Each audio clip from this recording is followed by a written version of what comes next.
Welcome back to pinks kitchen Tamil. இன்னைக்கு நம்ம வாழைக்காய் சிப்ஸ் எப்படி செய்யறதுன்னு தான் பார்க்க போகிறோம். இது ரொம்ப கிறிஸ்பியான ஸ்நாக் ரெசிபி. ஸோ இந்த ரெசிபியை பார்க்குறதுக்கு முன்னாடி இதுக்கு தேவையான பொருட்கள் என்னென்னு பார்த்துட்டு வந்துடலாம். இன்னைக்கு நான் ஒரு வாழைக்காய் எடுத்திருக்கேன். இது நல்லா ஃப்ரெஷ்ஷாக இருக்கிற மாதிரி பார்த்துக்கோங்க. இது கூட நமக்கு ஒரு ஷார்ப்பான நைஃப், அப்புறமா ஒரு பீலர் தேவை. இப்போ இந்த வாழைக்காயோட ரெண்டு சைடையும் நம்ம கட் பண்ணிடலாம்.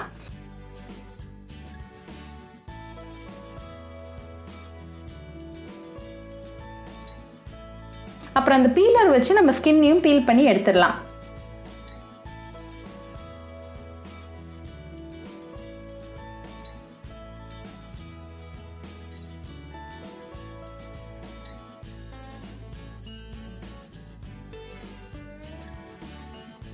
இப்போ இந்த நைஃப் வச்சு நல்லா தின்னாக ஸ்லைஸ் பண்ணிக்கோங்க. எவ்வளோ தின்னாக ஸ்லைஸ் பண்ணுறீங்களோ அவ்வளோ கிறிஸ்பியாக இருக்கும் நம்ம சிப்ஸ். ஸோ அதுக்கேற்றாப்புல ஸ்லைஸ் பண்ணிக்கோங்க. உங்கள்கிட்ட நல்லா தின்னான ஸ்லைசர் இருக்குன்னா நீங்கள் அது கூட யூஸ் பண்ணிக்கலாம். ஆனால் இன்றைக்கி நான் நைஃப் வச்சு தான் கட் பண்ணுறேன். இப்போ எல்லா வாழைக்காயோட ஸ்லைஸும் ரெடியாக இருக்குது. ஸோ நம்ம சிப்ஸ் பண்ண ஸ்டார்ட் பண்ணிடலாம். ஒரு இரும்பு சட்டியில் தேவையான அளவுக்கு எண்ணெய் சூடு பண்ணிக்கோங்க. எண்ணெய் நல்லா சூடானதும் ஒவ்வொரு ஸ்லைஸாக உள்ளே சேர்த்துடலாம்.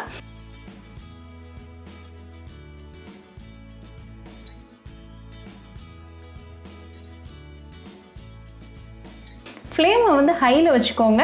ஒரு 2 minutes நல்லா ஃப்ரை பண்ணிடலாம், நல்லா கிறிஸ்பி ஆகிற வரைக்கும்.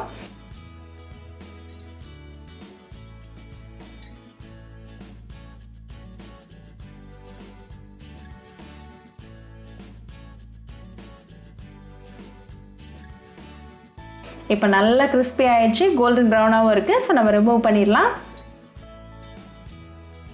இதே மாதிரி எல்லா ஸ்லைசஸையும் ஃப்ரை பண்ணிவிட்டு ஒரு மிக்சிங் பவுலுக்கு மாற்றிடலாம். இது கூட ஒரு 1/4 teaspoon அளவுக்கு உப்பு சேர்த்துட்டு நல்லா மிக்ஸ் பண்ணி விட்டுடலாம். நல்லா டாஸ் பண்ணுங்கள், அப்போ தான் எல்லா வாழைக்காய் சிப்ஸ்லேயும் உப்பு சமமாக சேரும்.